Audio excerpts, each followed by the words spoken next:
So all of your mates are flying ahead of you. They're cruising away, leaving you for absolute dust. You're the butt of all the jokes at work by your colleagues, and you just don't know what to do. Even if you're the average player, you've captained Aubameyang against Aston Villa, you've captained Sterling against Bournemouth, and you've captained Salah against Norwich. How is he not doing that? He's at Anfield, at home. All of his stats are perfect. What can you even do? So with FPL, we have to remember that the premise of the game is football. Obviously, if we were all able to predict what was going to happen on that pitch in the full 90 minutes, we'd be sipping Mai Tais in Barbados right now. We'd be chilling, we'd be living the life. But we can't. But what we can do is we can strategically plan and strategically predict what is going to happen to the best degree throughout the season. So in this video, I'm going to be talking through 3 different tips that I've been using to massively improve my FPL game, have more fun with it, because when you're doing well in FPL, you're having a lot more fun with it. So let's get straight into point number 1. So the first point we're going to be talking about today is captaincy. Now everyone dreams of that Aguero moment, putting your triple captain onto Aguero, him going on and banging in 3 goals, getting a hat-trick, even some assists slotted in there, when in reality we're left with Mane on what is promised to be an incredible double game week, one of the best ones of the seasons apparently, according to all the FPL pundits. And he goes and gets injured after 45 minutes, subbed off, and doesn't even play the next game, leading to a 3 triple captain points. That definitely did not happen to me. Or you could have that Shane Duffy moment, and we're not even going to get into that one. But although people analyse, they go through, create sleepless nights for some people thinking about their captain, the absolute bedlam. I mean, you know, thinking, do I captain De Bruyne? Do I captain Salah? What if he does this? What if he does this? So many things going through your head, and realistically, if it goes wrong, you're always going to think, what if? Now, I propose maybe that captaincy doesn't have to be as hard as you may think it is. I mean, obviously, if you're able to pick your captaincy 80-90% of the time correctly, then you're smashing it. I mean, you're probably not watching this video if you're able to do this, because you wouldn't really need to be able to improve. So, what I've done is I've looked at my game weeks throughout this season. I've taken my captaincies from game week 1 through to game week 30. Now, I've hit, in those 30 game weeks, 14 captaincy slots, all of which I picked myself. I decided based on the best player, the best fixture, all apart from one was a very solid captaincy pick, and the other one was just a little punt on Jordan Ayew, because why not? I'm a Palace fan. If you don't like that, then leave. But anyway, so say we're going from 29 samples, leaving out that Jordan Ayew one. So out of those 29 samples, I hit 14 captains. That's about a 50% ratio of my captaincy hitting. Now what I did then, I broke my captaincy slots up into 1 till 10, 10 till 20, and I guess 20 till 29.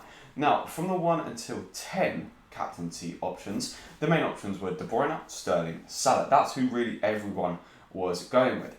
Throughout that period, I took a look and I tallied up my points. I found that if I had captained De Bruyne, Sterling or Salah individually, then I would have gotten more points than I had by changing Salah or Sterling or De Bruyne, depending on who had the good fixture, because we never really consider that the likes of Sterling or Salah are going to score against the likes of Spurs or Chelsea.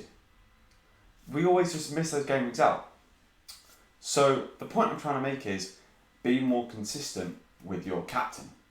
Maybe pick a period of 3 to 5 game weeks where you're going to pick a player like De Bruyne who's got good fixtures, and then just stick with the captain for that whole period. This will mean that although you'll pick up some of their blanks, you're also more likely to pick up a much more of their highs, because these players will end up scoring. That's the point. And it will also lead you to not chasing points from previous game weeks. What tends to happen a lot, and why I've missed out on so many of my captaincy options, is because a player blanks one week, you get annoyed at that player, so you're not going to captain them next week, even though they're a very good captaincy option the next week. Or a player goes and absolutely smashes it one week, they get a brace, they get a hat-trick, they get a goal, they get an assist, and you end up chasing points. So I propose, and this is working quite well for me at the moment, that you just be a bit more consistent with your captain. You don't need to sort of deliberate it as much as you think. Another point I would mention, although it doesn't have as much of an effect now because we're playing football in these unprecedented times, is that home advantage is key when picking your captain. De Bruyne and Salah rotated perfectly for the first 10 games of the season. We saw them rotate for double figures each week. So if you'd have picked De Bruyne and Salah, De Bruyne and Salah, De Bruyne and Salah, you would have hit double figures every week depending on their home fixture. So definitely something to look out for when football returns to normality. But for now, just 3 to 5 games, pick a player, stick with them. You'll have their highs, you'll have their lows, but overall you'll get more points than just dilly-dallying around different players, and you're more likely going to have more blanks by dilly-dallying around. So let's take a look at point number 2. So the second point is to follow the curve. Now, I guess you're wondering, what do you mean by follow the curve? Well, what I mean is every year there is a template of players that sort of comes to fruition from the FPL community. It's usually a set of 7 or 8 players that the main players to have.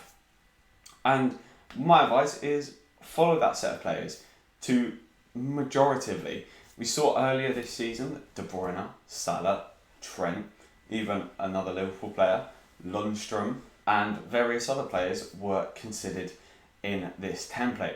I myself failed to bring in Lundstram before he got that 21 pointer, and it was all because of the thought process that, Sheffield United, they've come up, they're a newly promoted team, so they won't continue with that form. I got punished heavily for not bringing them in, just because I didn't think they were going to do as well. I should have just followed the curve and brought in Lundstram because he was high ownership, and he was also very, very key to the points. So when you see these guys offering, when you see all the guys doing the FPL videos, you'll see a kind of general pattern around the majority of the teams. If you pick out the sort of 5, 6, 7 players that everyone has, that is the base of your team, and that is how people tend to get sort of into the top 100, even top 10k, by following the sort of base set of players that allows you to really get a consistent amount of points every single week. I know a guy who failed to bring De Bruyne of all people, just because he hadn't had him and the price difference was so big, so he still didn't want to get him, even though he was much cheaper than the likes of Salah, and just led to him slipping down those leagues. So let's take a look at point number 3 and see what the third and final tip is from this video. So the final point that I'm going to be making is about rotation. So rotation is actually a topic that isn't actually discussed that much within the FPL community. I found that actually rotation has really helped me move up some places and climb those leaderboards. Especially with the likes of goalkeepers, it's sort of frowned upon to have an expensive goalkeeper or even to have 2 playing goalkeepers. The main strategy in FPL is to have one 4.5 million goalkeeper who you're just going to stick with. You're not going to change. He's going to be there even if he's got bad fixtures. I've tried a different strategy, and it's worked really well for me. I had Dubravka and McCarthy within the space of about 6 or 7 game weeks. I rotated them in and out based on how good their fixtures are. Obviously, you have to find 2 players with alternating fixtures. You don't want to just have 2 players or 2 goalkeepers in this case, who have great fixtures when each other have great fixtures. That kind of defeats the point of it, as why would you rotate in a player who plays against Man City the same week as your other goalkeeper plays against Liverpool? You're left with a tough choice between 2 really bad choices. So I found with those 2 goalkeepers that I managed to net a total of around 20 points, but while rotating them in and out each week. Whereas if I had just picked one of them, that 20 points just wouldn't have come my way, and it helped me climb up the leaderboards. But also in terms of other players on the pitch, it's downplayed how important having playing players, but also having players who can actually do something for you. For me, I'm always going to keep at least a good 4.5 mil defender. I feel like I'm going to spend more money in the midfield. You can get some good 4.5 mil midfielders, but even if you spend that little bit more of a premium, 5 to 6 mil, you get yourself a nice playing midfielder who's likely to get some kind of goal contributions, and you could just rotate him in when there are good fixtures, especially if one of your better players who maybe doesn't score every single week, but when he has good fixtures, he absolutely bangs. If he's got a bad fixture, rotate him out for your 6 mil midfielder, and you've got some good little rotation there. And also do the same for strikers. You get some very, very cheap. You can get some very, very cheap strikers this year, especially with the likes of Greenwood and Nketiah. Even Jordan Ayew down there at around 5 mil. Has been a great option all season and has been scoring goals in those fixtures that you'd probably expect him to score those goals. And also, you're going to get injuries. You're going to get red cards. I've not had an FPL season where everything has just sort of gone my way. I've not had an FPL season without an injury, without a red card.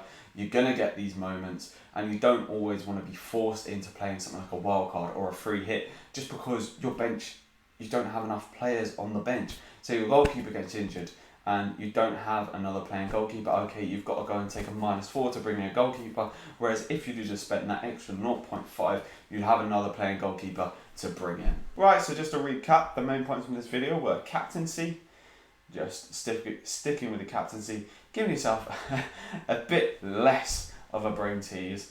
Number 2 was to follow the curve, just follow the templates, they'll get you the solid points, get you week in, week out. Number 3 was rotation, make sure you have players who are playing in your squad, players who can get the goals.